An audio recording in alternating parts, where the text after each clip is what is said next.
I get why a lot of people pause before splurging on a pre-built gaming rig.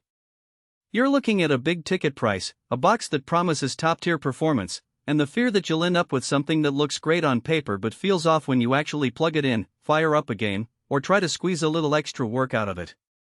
That hesitation is real, and the right answer depends on how you plan to use the machine day-to-day, not just on the headline specs.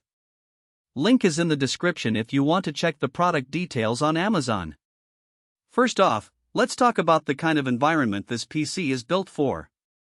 The CYBERPOWERPC Gamer Xtreme VR comes with an Intel Core i9-14900KF and an RTX 4070 Super, which puts it squarely in the high-end 1080p 144Hz and solid 1440p 60Hz territory.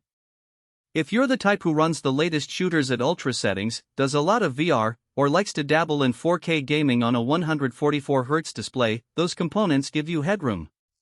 But the real question is whether that headroom translates into a smoother, more enjoyable experience for you, or whether you'll be paying for performance you'll never actually tap.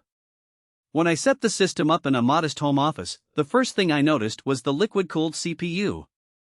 It isn't just a flash-in-the-pan aesthetic, the AIO loop actually keeps the i9 running cooler under sustained load, which matters a lot if you tend to leave games running for marathon sessions or if you switch between gaming and content creation tasks.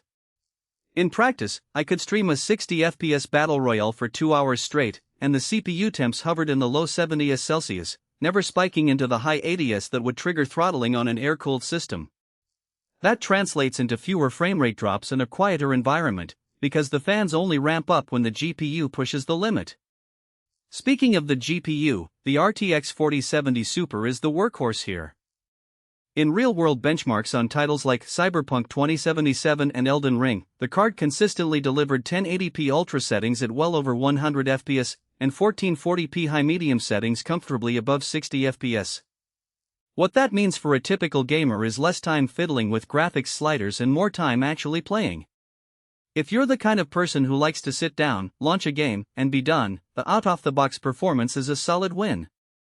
On the flip side, if you're a tinkerer who loves to overclock or swap out parts, this machine isn't a playground.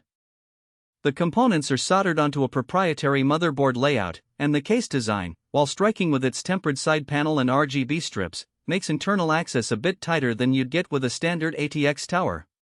So the value you get is in convenience, not in future-proofing via upgrades. Storage is another practical point. A 2TB PCIe Gen 4 SSD provides ample room for a sizable game library and loads titles in a flash. In my day-to-day use, the difference between waiting a few seconds for a texture load and having it appear instantly was noticeable, especially in open-world games that stream assets constantly. The SSD also doubles as a fast scratch disk for video editing or 3D rendering if you dabble in those creative tasks.